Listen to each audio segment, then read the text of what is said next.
오늘 함께 은혜 나눌 하나님의 말씀은 누가복음 15장 1절부터 10절까지 말씀입니다. 신약성경 121쪽에 있는 말씀입니다.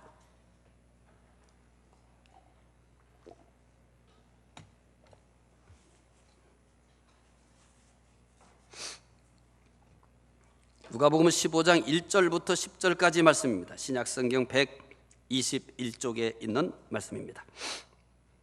말씀 함께 읽겠습니다. 모든 세리와 죄인들이 말씀을 들으러 가까이 나오니 바리새인과 서기관들이 수군거려 이르되 이 사람이 죄인을 영접하고 음식을 같이 먹는다 하더라.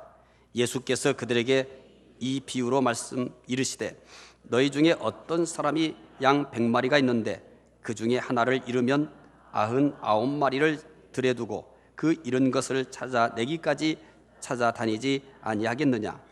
또 찾아낸즉 즐거워 어깨에 메고 집에 와서 그 벗과 이웃을 불러 모으고 말하되 나와 함께 즐기자. 나의 잃은 양을 찾아내었노라 하리라. 내가 너희에게 이르노니 이와 같이 죄인 한 사람이 회개하면 하늘에서는 회개할 것 없는 의인 99으로 말미암아 기뻐하는 것보다 더하리라. 어떤 여자가 10드라크마가 있는데 하나를 잃으면 등불을 켜고 집을 쓸며 찾아내기까지 부지런히 찾지 아니하겠느냐. 또 찾아낸즉 벗과 이웃을 불러 모으고 말하되 나와 함께 즐기자. 잃은 드라크마를 찾아내었노라 하리라. 내가 너희에게 이르노니 이와 같이 죄인 한 사람이 회개하면 하나님의 사자들 앞에 기쁨이 되느니라. 아멘. 오늘 주일 예배 참여하신 여러분들에게 하나님의 은혜와 평강이 함께 하시기를 바랍니다. 하나님께서 가장 기뻐하시는 것은 무엇일까요? 믿는 사람들에게 있어서 가장 중요한 관심사는 우리 자신에게 있지 않습니다. 하나님이 무엇을 가장 기뻐하실까? 미가 선지자도 이 질문을 하였습니다. 미가 6장 7절에 보면 이렇게 말씀을 합니다. 여호와께서 천천의 순양이나 만만의 강물 같은 기름을 기뻐하실까? 내 허물을 위하여 내 맏아들을 내 영혼의 죄로 말미암아 내 몸의 열매를 드릴까? 미가 선지자는 여호와께서 천천의 순양이나 만만의 강물 같은 기름을 기뻐하실까라고 질문을 합니다. 여러분은 어떻게 생각하십니까? 미가 선지자의 이 질문은 하나님께서 천천의 순양이나 만만의 강물 같은 기름을 기뻐하시지 않는다는 의미로 질문한 것입니다. 불현듯 우리는 이사야 선지자의 말씀이 생각나는 분도 있을 것입니다. 이사야 선지자는 이사야 1장에서 하나님께서 숫송아지나 어린 양이나 순염소의 피를 기뻐하지 않는다고 하였습니다.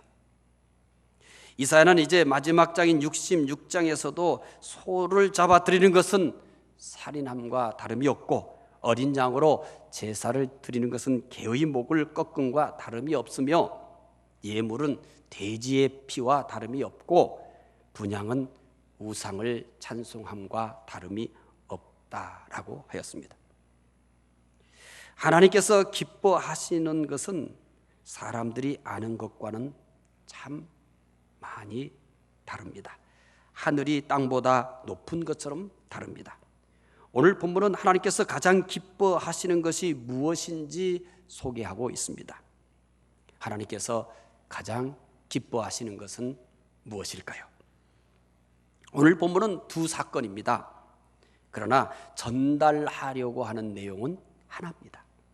따라서 두 사건은 동일한 배경을 가지고 있습니다. 1절에 보면은 세리와 죄인들이 말씀을 듣기에 예수님께 나옵니다. 누가복음 15장 1절을 읽으시면서 확인해 보겠습니다. 함께 읽겠습니다.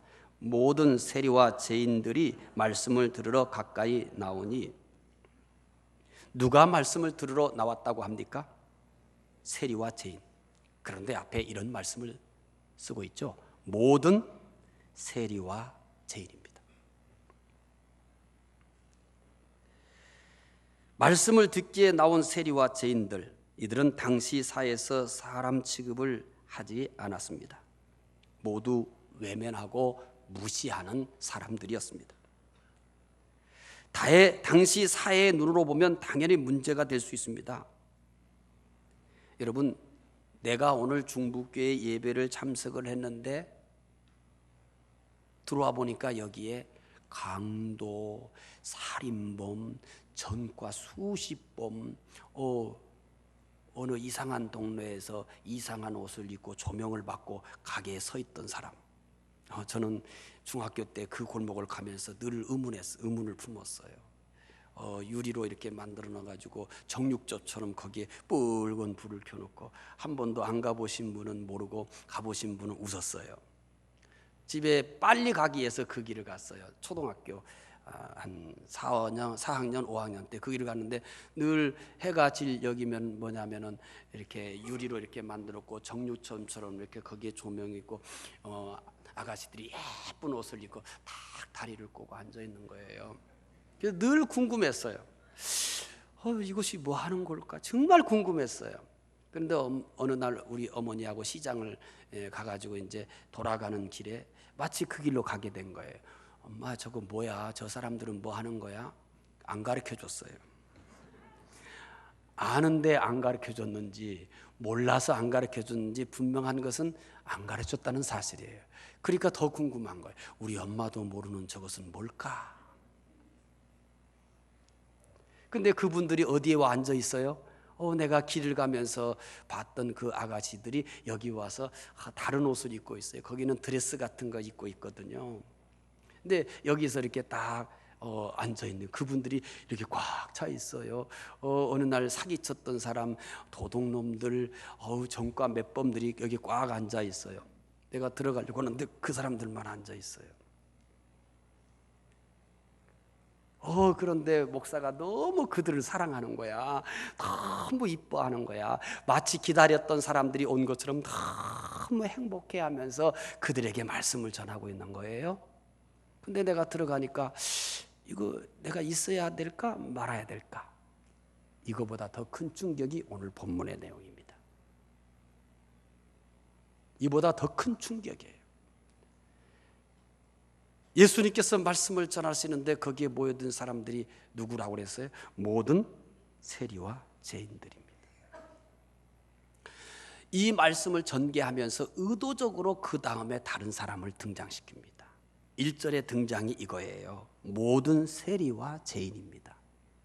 아주 의도적입니다. 읽는 사람들이 그걸 보라는 거예요.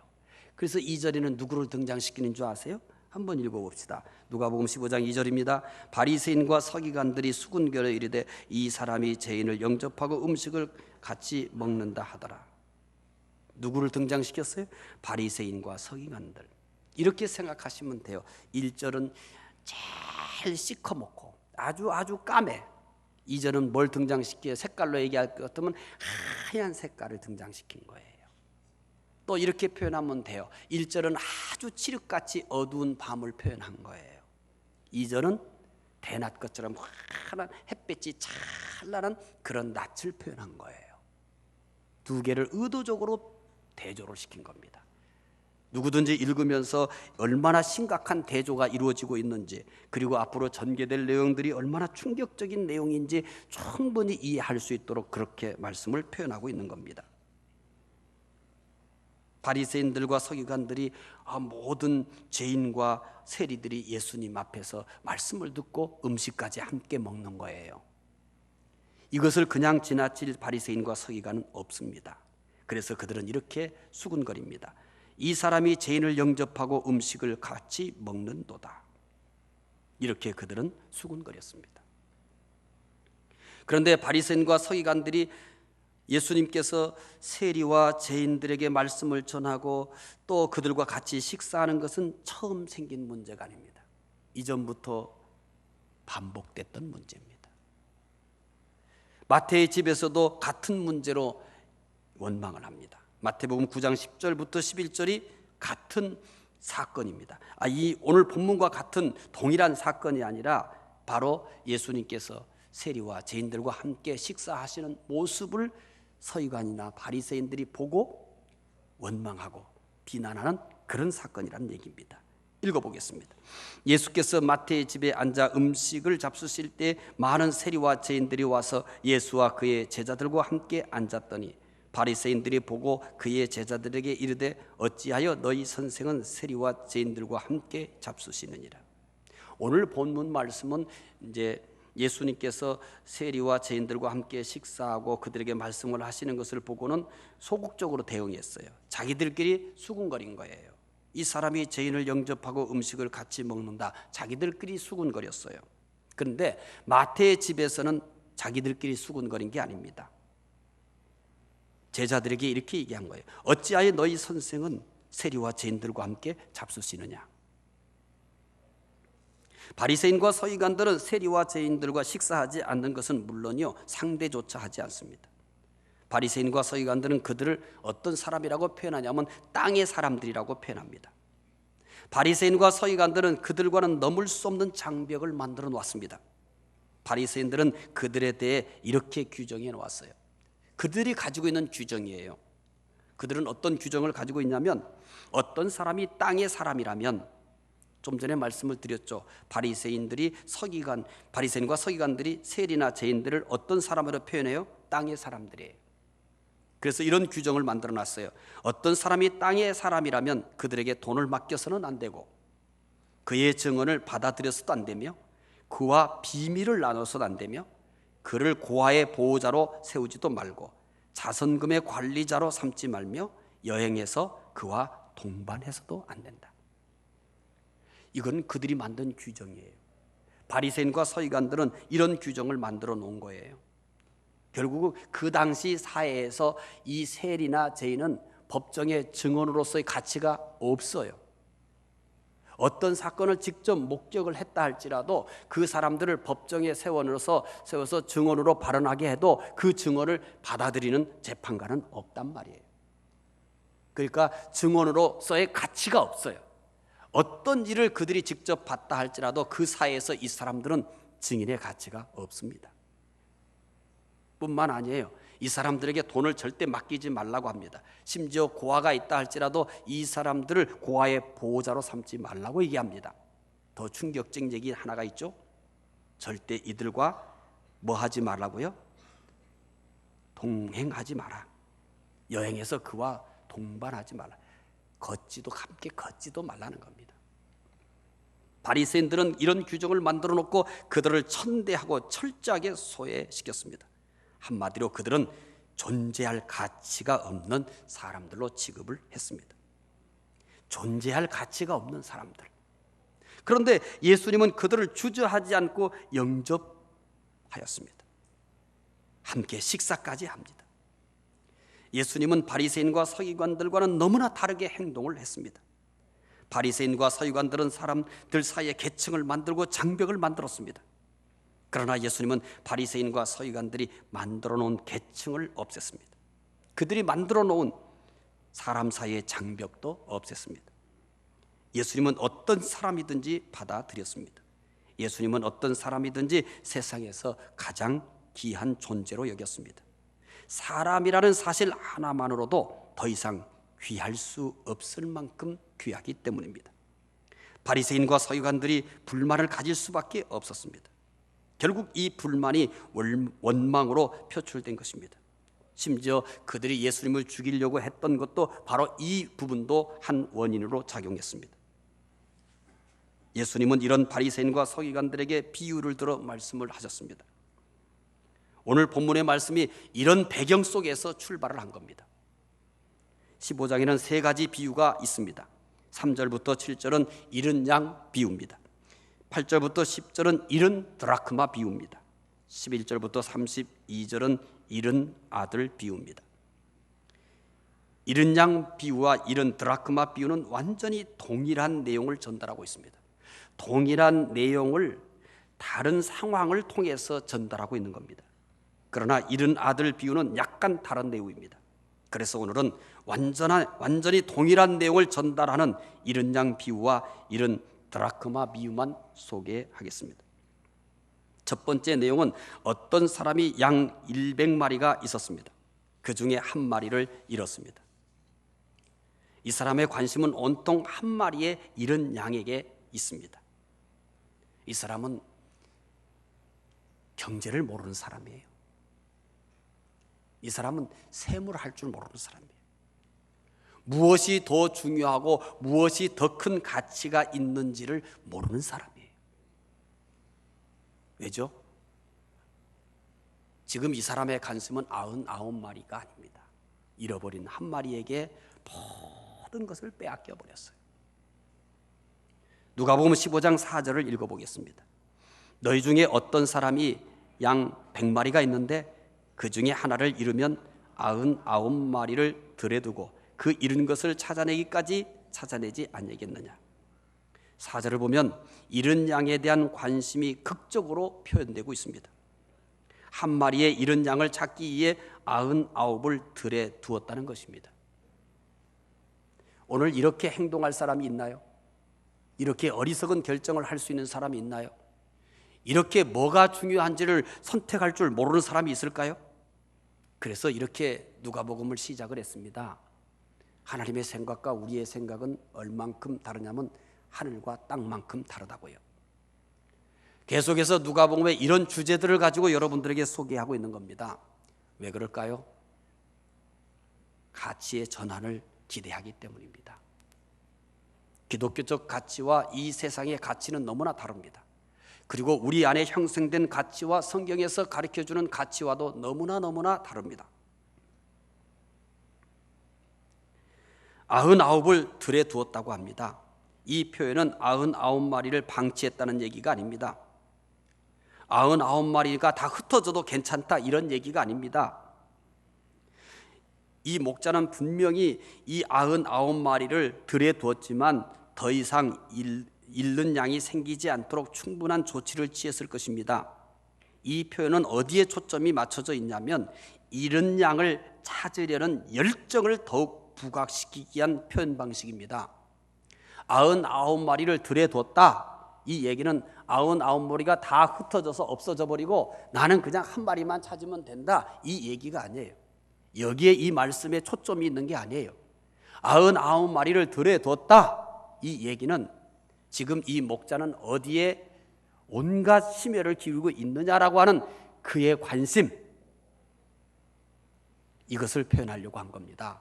그 표현을 하기 위해서 99마리를 들에 두고 한 마리를 찾아 나섰다라고 이렇게 표현한 것입니다.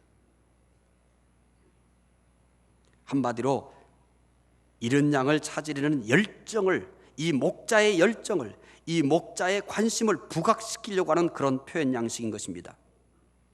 어디서 잃은 양을 찾아야 될지 모릅니다. 언제 잃은 양을 찾게 될지도 모릅니다. 잃은 양을 찾기 위해 얼마나 고생을 하게 될지 모릅니다. 그러나 분명한 것 한 가지가 있습니다. 찾도록 찾아다니지 아니하느냐라고 하는 표현입니다. 잃은 양을 찾다가 못 찾으면 그만이다, 이런 의미가 아닙니다. 잃은 양을 반드시 찾겠다라고 하는 의지가 표현된 얘기입니다. 찾도록 찾아다니지 아니하느냐, 찾을 때까지 찾겠다는 것입니다. 잃은 양을 반드시 찾기 위해서 나머지 99마리를 들에 놓아둔 것입니다. 잃은 양을 찾기 위해서는 산 꼭대기에도 갈 것입니다. 산 골짜기에도 갈 것입니다. 잃은 양을 찾기 위해서는 어디든지 갈 것입니다. 잃은 양을 찾기 위해서 1시간이 걸릴지, 하루가 걸릴지, 이틀이 걸릴지 모릅니다. 잃은 양을 찾을지 아니면 찾지 못할지 이것도 모릅니다. 그러나 이 사람은 어떤 일이 있어도 반드시 잃은 양을 찾을 것입니다. 드디어 잃은 양을 찾은 목자는 양을 어깨에 메고 집으로 왔습니다. 목자는 친구와 이웃들을 불러서 함께 즐거워합니다. 이게 첫 번째 잃은 양 비유의 내용 전체입니다. 두 번째 내용은 어떤 여인에게 10드라크마가 있었습니다. 그런데 한 드라크마를 잃어버렸습니다. 드라크마는 헬라의 화폐 명칭입니다. 로마의 화폐는 데나리온입니다. 성경이 기록될 당시 두 문화가 혼재하고 있었던 겁니다. 이 성경이 기록될 당시 언어는 헬라어입니다. 그래서 헬라식 포기, 헬라의 문화가 그대로 성경에 남아있고 그 다음에 로마적인 것도 함께 남아있는 겁니다. 그래서 성경이 기록될 당시는 헬라적인 것과 로마적인 것이 혼재되어서 나타나고 있다고 보시면 됩니다. 그래서 이 드라크마는 헬라의 화폐 명칭입니다. 여인은 10드라크마 가운데 1드라크마를 잃어버렸습니다. 여인은 등불을 켜고 집안을 쓸며 잃어버린 드라크마를 부지런히 찾았습니다. 여인은 잃어버린 드라크마를 절대 포기하지 않고 반드시 찾겠다는 그런 자세를 보이고 있습니다. 결국 여인은 잃어버린 드라크마를 찾았습니다. 여인도 친구와 이웃을 불러서 함께 기뻐하였습니다. 잃은 양과 잃은 드라크마는 누구를 의미할까요? 누가복음 15장 2절 말씀 함께 읽어보겠습니다. 바리새인과 서기관들이 수군결에 이르되 이 사람이 죄인을 영접하고 음식을 같이 먹는다 하더라. 바리새인과 서기관들이 문제 삼은 것은 예수님께서 죄인을 영접하고 함께 음식을 먹는 것입니다. 잃은 양과 잃은 드라크마는 바리새인들과 서기관들이 소외시켜버린 죄인들입니다. 세리와 죄인들입니다. 바리새인과 서기관들은 죄인들을 쓰레기처럼 여겼습니다. 이 사회에서 반드시 제거해야 될 대상입니다. 이 사회에서 반드시 사라져야만 한 존재로 생각했던 것이 바로 오늘 본문에 등장시킨 세리와 죄인들입니다. 예수님은 그 사람들을 뭘로 표현하고 있습니까? 잃은 양과 잃은 드라크마로 표현하고 있는 겁니다. 잃은 양과 잃은 드라크마를 찾는 사람은 누구일까요? 목자는 잃은 양을 찾습니다. 그냥 찾는 것이 아닙니다. 다시 누가복음 15장 4절을 읽어보겠습니다.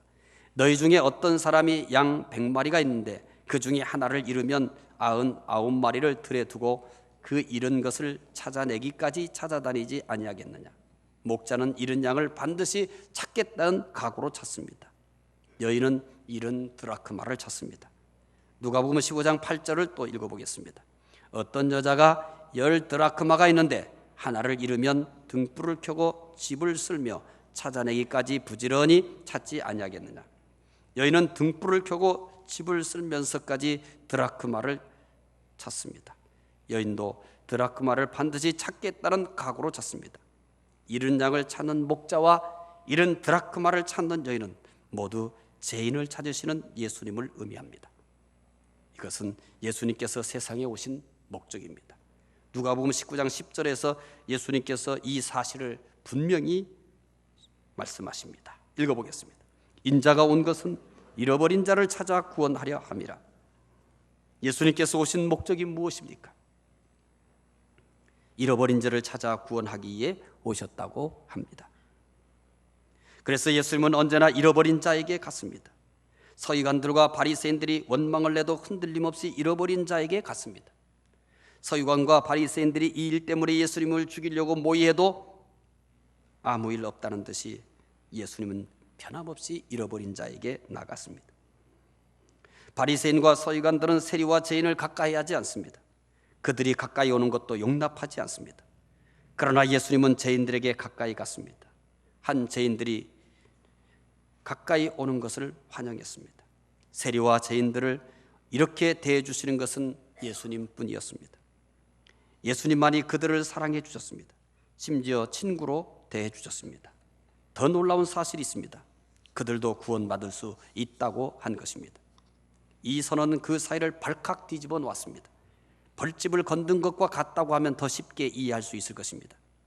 그들은 세상에서만 거부된 것이 아닙니다. 천국에서도 제외된 사람들이라고 한 것은 더 말할 필요가 없습니다. 그런데 예수님께서는 그들에게까지도 구원을 선언합니다. 예수님을 통하여 구원받지 못할 죄인은 없습니다. 사람들은 모두 거부해도 예수님은 영접하십니다. 사람들은 모두 안 된다고 해도 예수님은 된다고 하십니다. 마태복음 9장 12절부터 13절에서도 비슷한 내용을 우리는 볼 수 있습니다. 함께 읽어보겠습니다. 예수께서 들으시고 이르시되 건강한 자에게는 의사가 쓸데없고 병든 자에게라 쓸데있느니라. 너희는 가서 내가 공의를 원하고 제사를 원하지 아니하노라 하신 뜻이 무엇인지 배우라. 나는 의인을 부르러 온 것이 아니요 죄인을 부르러 왔노라 하시니라. 예수님의 마음을 발견하셨습니까? 예수님의 마음은 죄인을 향해 불타고 있습니다.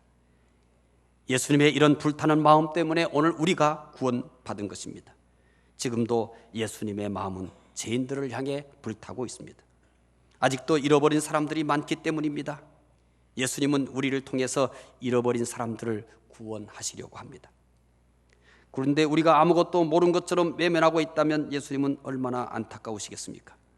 초대교회 성도들은 이 예수님의 마음을 가장 잘 알고 있었습니다. 그래서 잃어버린 사람들을 찾기에 강의 위험과 칼의 위험과 가난의 위험 등 어떤 위험도 두려워하지 않았습니다. 그들은 잃어버린 사람을 찾는 일이라면 주저하지 않고 달려갔습니다. 그 결과 수많은 잃어버린 사람들을 찾았습니다. 예수님께서도 잃어버린 자를 위해 오셨습니다. 초대교회 성도들도 그 사실을 너무나 잘 알았습니다. 그래서 그들도 잃어버린 자를 찾는 것이 그들에게 있어서 가장 소중한 일들이었습니다. 우리 주위에 잃어버린 사람들을 찾아보십시오. 아직도 잃어버린 사람들이 많습니다. 예수님의 마음으로 이 사람들을 바라보시기 바랍니다. 우리의 마음도 불타오를 줄 믿습니다. 잃어버린 사람들을 보고도 도저히 가만히 있을 수 없을 것입니다. 잃어버린 사람을 찾으러 가시기 바랍니다. 어떤 어려움이 있어도 잃어버린 사람을 찾으시기 바랍니다. 열린 모임, 사랑나눔 축제, 행복 나눔 축제, 어린이 축제, 디너 축제, 이게 우리 교회가 1년 동안 하는 일의 전부입니다. 그 일 하면 우리는 1년이 지나갑니다. 뭘 하는 교회입니까? 하나뿐입니다. 가장 중요한 것은 잃은 자를 찾기 위한 몸부림입니다. 어떨 때는 허무하게 보일 수도 있습니다. 저렇게 해서 되겠나라고 생각할 수도 있습니다. 아무 열매도 없는데 저것을 또 해야 되나 이런 생각이 들 수도 있습니다. 그러나 우리는 합니다. 교회의 존재 이유 중 가장 중요한 것은 잃어버린 자를 찾는 것이기 때문입니다. 하나님은 잃어버린 사람을 절대 포기하지 않습니다. 잃어버린 자를 찾기 위해서 외아들이신 예수님을 보내셨습니다. 그리고 우리를 통해 잃어버린 자를 찾기 위해 우리 안에 성령님까지 보내주셨습니다. 알고 계십니까? 예수님이 세상에 오신 목적은 잃은 자를 찾기 위해서입니다. 예수님께서 이 세상에 하신 일들이 참 많습니다. 그러나 그 모든 일들은 어디로 집약되고 있냐면 잃은 자를 찾기 위한 것으로 집약되고 있습니다. 예수님만 잃어버린 자를 찾기 위해 오시지 않았습니다. 성령을 왜 우리에게 보내주셨나요? 성령의 다양한 은사들을 과시하라고요? 내가 이런 은사를 경험했고 나는 이런 은사를 가지고 있다는 것을 과시하기 위해서 성령을 보내주셨나요? 아닙니다. 성령이 너희에게 임하시면 너희가 권능을 받고 예루살렘과 온 유대와 사마리아와 땅끝까지 이르러 내 증인이 되리라. 예수 그리스도께서 오신 목적도 잃어버린 자를 찾기 위한 것이었습니다. 예수님께서 우리에게 성령을 넣어주신 것도 똑같은 겁니다. 땅끝까지 증인되라는 얘기입니다. 잃어버린 자를 찾으라는 얘기입니다. 우리는 지금 무엇을 하고 있을까요? 한국교회는 어디로 가고 있습니까? 믿는 사람들은 지금 어디에 있습니까? 종교적인 열심은 내지만 바리새인들과 서기관들처럼 그렇게 종교적인 것에 몰입되어서 거기에 함몰되어서 그것만 최선을 다하면 믿음이 괜찮다고 착각하는 그리스도인들의 숫자가 늘어가고 있습니다. 아무리 우리가 예수를 잘 믿고 종교적인 것에 아무리 열심히 인다 하더라도 바리새인과 서기관만큼은 할 수 없습니다. 아까도 말씀드렸잖아요. 세리와 죄인은 검은색이라고 한다면 바리새인과 서기관은 흰색이라고. 세리와 죄인들은 칠흑같이 어두운 밤이라면 바리새인과 서기관들은 대낮처럼 밝은 거라고요. 그런데 예수님은 바리새인과 서기관을 뭐라고 얘기했습니까? 회칠한 무덤, 화 있을진저. 오늘 그리스도인들이 회칠한 무덤처럼 되어가고 있는 것은 아닐까요? 한국교회가 회칠한 무덤처럼 되어가고 있는 건 아닐까요? 우리 교회가 회칠한 무덤처럼 되어가고 있는 것은 아닐까요? 종교적 열심이 곧 우리의 믿음을 증명하지는 않습니다. 교회가 단지 종교적인 의식들을 아주 깨끗하게 치러내기만 하면 교회인 것은 아닙니다. 믿는 사람들이 종교적인 것에 최선을 다하기만 하면 곧 믿음이 좋은 것은 아닙니다. 바리새인과 서기관들은 우리보다 훨씬 더 잘했기 때문입니다. 목자는 잃은 양을 찾아 어떻게 했습니까? 누가복음 15장 5절부터 6절을 읽어보겠습니다. 또 찾아낸 즉 즐거워 어깨에 메고 집에 와서 그 벗과 이웃을 불러 모으고 말하되 나와 함께 즐기자. 나의 잃은 양을 찾아 내었노라 하리라. 목자는 잃은 양을 찾아 어깨에 맸습니다. 이 표현 양식도 마찬가지입니다. 99마리를 들에 두고 한 마리를 찾도록 찾는다라고 하는 것은 한 마리를 찾기 위한 이 목자의 열심, 한 마리를 찾으려고 하는 이 목자의 자세를 표현하고 있다면, 찾은 다음에 그 기쁨은 양을 어깨에 메고 옵니다. 잃어버린 자를 찾은 자에 대한 기쁨이 이 목자에게 얼마나 큰지를 표현하고 있는 방식입니다. 잃은 양을 찾자 어깨에 메고 왔다고 합니다. 잃은 양을 찾아 너무 기뻤습니다. 목자의 기쁨은 잃은 양을 찾아 어깨에 메는 것으로 끝나지 않습니다. 이웃을 초청하여 기쁨을 함께 나눕니다.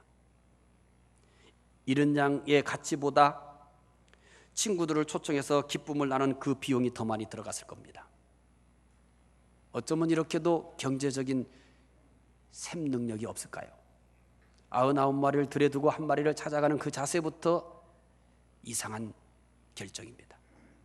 또 잃은 양을 찾아서 어깨에 메고 온 거나 그 양을 찾아서 집으로 돌아와서 친구들을 초대해서 잔치를 베푼 것도 이해가 안 되는 얘기입니다. 그래서 이렇게 얘기했습니다. 하나님의 생각과 우리의 생각은 하늘과 땅처럼 다르다고. 여인은 잃은 드라크마를 찾은 후 어떻게 하였습니까? 누가복음 15장 9절입니다. 또 찾아낸 즉 벗과 이웃을 불러 모으고 말하되 나와 함께 즐기자. 잃은 드라크마를 찾아 내어노라 하리라. 여인은 잃은 드라크마를 찾은 후 친구와 이웃을 초청하여 기쁨을 함께 나눴습니다. 목자가 잃은 양을 찾아 기뻐하는 것과 여인이 드라크마를 찾아 기뻐하는 것은 모두 같은 의미입니다. 잃은 양 비유의 마지막 내용을 보겠습니다. 누가복음 15장 7절입니다. 내가 너희에게 이르노니 이와 같이 죄인 한 사람이 회개하면 하늘에서 회개할 것 없는 의인 99으로 말미암아 기뻐하는 것보다 더하리라. 말이 됩니까? 의인 하나가 얼마나 귀한데요. 소돔과 고모라가 의인 10명이 없어 멸망했는데요. 그런데 의인 99으로 인하여 기뻐하는 것보다 죄인 하나로 인하여 기뻐한다고 합니다. 포인트가 어디 있나요? 이 말씀을 읽는 이들이 무엇을 깨닫기를 원하는 걸까요? 이 말씀을 깨달은 사람들이 어떻게 살기를 소망하는 걸까요? 신앙생활하면서도 오직 종교적인 열심밖에 안 보이고 종교적인 것에 오직 함몰되어서 그것만 잘하면 경건하고 믿음이 좋은 것처럼 사는 사람들, 그들의 눈에 사람이 보이지 않는다면 그것은 다 헛것입니다. 진짜 경건은 무엇일까요? 사람이 더 잘 보입니다. 가짜 경건은 사람이 우습게 보입니다. 사람들을 볼 때마다 흠과 티밖에 보이지 않습니다. 끊임없이 손가락질합니다. 가짜 경건입니다. 위장된 경건입니다. 진짜 경건은 사람들이 아름다워 보입니다. 사랑스러워 보입니다. 존경스러워 보입니다. 나보다 다 나아 보입니다. 가짜 경건은 자기 혼자 대단한 성경을 백독을 읽고 금식을 하고 기도를 얼마나 하고, 그래서 그렇게 하지 않는 사람들은 다 가짜 같아요. 저 뭐하러 교회 다니는지 모르겠어? 쟤는 예수 믿나? 교회를 놀러 오는 것 같아. 교회를 재미로 오는 것 같아. 이렇게 얘기할지도 모릅니다. 가짜 경건입니다. 바리새인과 서기관들은 이런 우리보다 훨씬 더 경건의 모양을 가지고 있었습니다. 그러나 경건의 능력은 없습니다. 진짜 경건은 사람이 다르게 보입니다. 오늘 더 경건해졌으면 어제보다 오늘 사람들이 더 아름다워 보입니다. 사람들이 더 귀해 보입니다. 우리가 예수 믿는 것은 사람을 더 잘 보려고 하는 겁니다. 사람을 우습게 보려고 하는 게 아닙니다. 들은 것들을 가지고, 지식을 가지고 사람을 판단하고 정죄하고 헐뜯기 위해서 우리가 신앙생활하는 게 아닙니다. 우리가 들은 말씀을 가지고 나를 쳐서 복종시키고 다른 사람은 더 아름답게 보고 더 존중하고 사랑하기에 우리가 신앙생활하는 것입니다. 신앙생활을 오래 할수록 사람이 우습게 보입니까? 신앙생활을 오래 할수록 사람들이 다 가짜로 보입니까? 그가 진짜 가짜입니다. 진짜 신앙생활한 사람은 사람이 더 잘 보입니다. 이전엔 사람이 보이지 않았습니다. 이전에는 사람을 무시하고 살았습니다. 그런데 사람이 보이기 시작하는 거예요. 남편도 더 예쁘게 보이고, 아내도 더 예쁘게 보이고, 자식들도 더 예쁘게 보이고, 이웃들도 더 예쁘게 보이고, 교인들도 하나같이 소중하게 보이고, 안 믿는 사람들도 사랑할 수밖에 없는 사람으로 보이는 겁니다. 이게 진짜 경건이요, 이게 진짜 믿음의 생활하는 것입니다. 오늘 한국교회의 몰락은 가짜 경건 때문입니다. 예수를 잘 믿는다고 하고, 성경을 많이 읽었다고 하고, 금식을 많이 했다고 하고, 기도를 많이 했다고 하는 사람일수록 사람이 보이지 않습니다. 사람을 우습게 봅니다. 정죄하고 판단하고 헐뜯습니다. 이런 가짜 경건이 한국교회를 지배하고 있기 때문에 교회 안에 끊임없이 분란과 갈등과 분리를 가져오고 있는 것입니다. 바리새인과 서기관이 그런 사람이었습니다. 오늘 성경은 우리에게 진짜 경건이 무엇이며 하나님이 무엇을 더 즐거워하고 기뻐하는지를 말씀해 주고 있는 것입니다. 이런 드러크마 비유의 마지막 절 내용 또 역시 똑같은 결론을 내립니다. 누가복음 15장 10절입니다. 함께 읽겠습니다. 내가 너희에게 이르노니 이와 같이 죄인 한 사람이 회개하면 하나님의 사자들 앞에 기쁨이 되느니라. 이런 양 비유와 이런 드라크마 비유를 통해서 전달하려는 내용은 같습니다. 하나님께서 가장 기뻐하시는 것은 죄인이 회개하는 것입니다. 우리의 삶의 목적이 무엇이라고 얘기합니까? 하나님을 기쁘게 하는 거라고 얘기하잖아요. 무엇이 하나님을 기쁘게 하는 것입니까? 우리는 이 명제밖에 모릅니다. 하나님을 기쁘게 해야 된다고. 그러면 하나님이 무엇을 기뻐하십니까? 하나님께서 가장 기뻐하시는 것이 무엇입니까? 이런 질문에 우리는 답을 가지고 있나요? 하나님께서 가장 기뻐하시는 것은 의인 99으로 인하여 기뻐하는 것보다 죄인 하나가 회개하고 돌아오는 것을 더 기뻐하십니다. 누가복음 15장 7절을 다시 한번 읽어보겠습니다.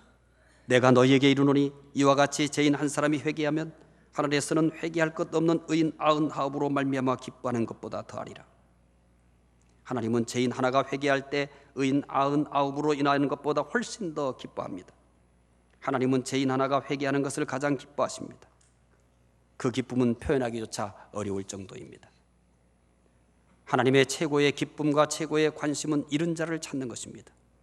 교회의 최고 기쁨과 관심은 잃은 자를 찾는 것입니다. 믿는 자의 최고의 기쁨과 관심도 잃은 자를 찾는 것입니다. 믿는 사람의 가장 큰 행복은 무엇일까요? 믿는 자들의 가장 큰 행복은 하나님을 기쁘게 해드리는 것입니다. 하나님을 가장 기쁘게 해드리는 것은 이 시대에 잃어버린 사람을 찾아 하나님께로 돌아오게 하는 것입니다. 오늘 잃어버린 사람은 우리 가족 가운데도 있습니다. 친척 가운데도 있습니다. 친구 가운데도 있습니다. 직장 가운데도 있습니다.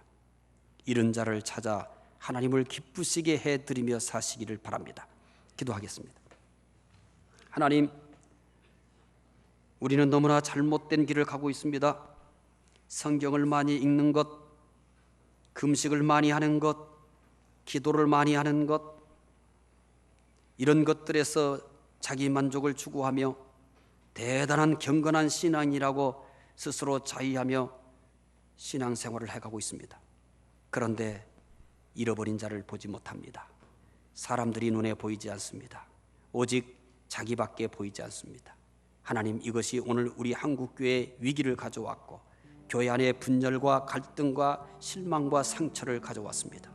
하나님, 우리에게도 하나님 마음을 주시옵소서. 하나님께서 가장 기뻐하시는 것을 우리도 가장 기뻐하게 할 수 있는 믿음을 주시옵소서. 잃은 자를 찾으시는 하나님의 마음을 주시옵소서.